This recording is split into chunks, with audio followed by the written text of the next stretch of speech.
Identification, I think, on page 2. I want to get this young man here to take his helmet off. The old moon eyes himself. John, take your helmet off a minute, mate, so I can have a quick word with...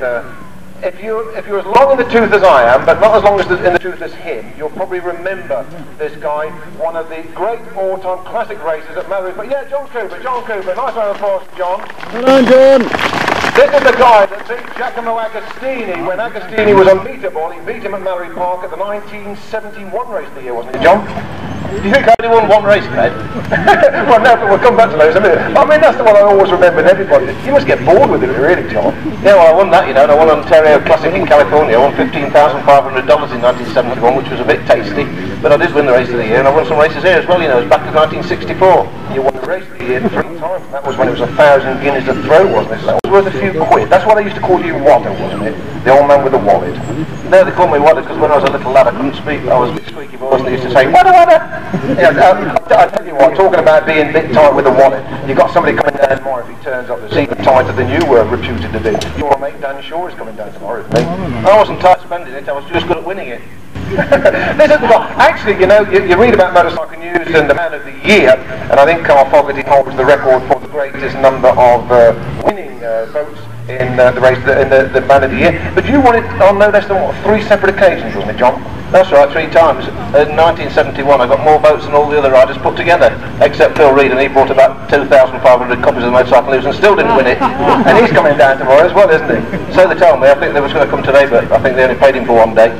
So what are you doing with yourself nowadays? Yeah, you could be right on that. And he's probably just waiting until the cheque gets cleared anyway. What are you doing with yourself nowadays then, John? Well, I have a cut-price motorbike tyre business, and I do servicing and MOTs on cars, and I have a few properties I'll just have a little rent come off, so it's alright. But you're always, whenever we're at Donington Park, you're always there, because that's right on your doorstep, isn't it? You live just down the road at Derby. That's right, yeah, I go to Donington occasionally when I get invited or something, you know, which is not very often, but I still keep an interest, and it's alright.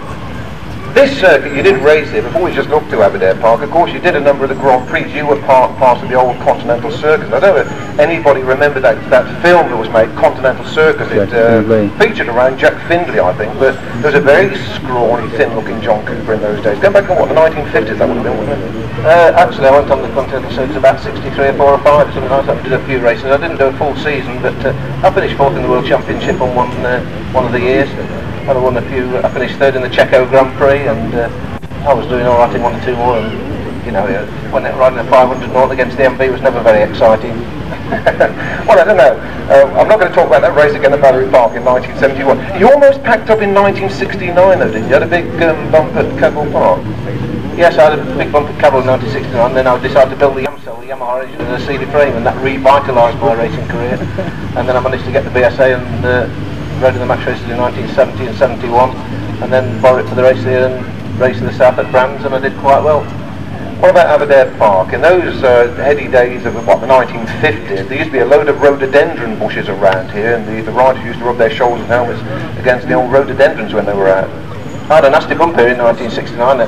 In one of the heats I thought, oh, I'll let them get away and I'll pass them, because I used to find it quite easy passing people. It was a bit daft, and I hadn't found out motorbikes were dangerous at the time.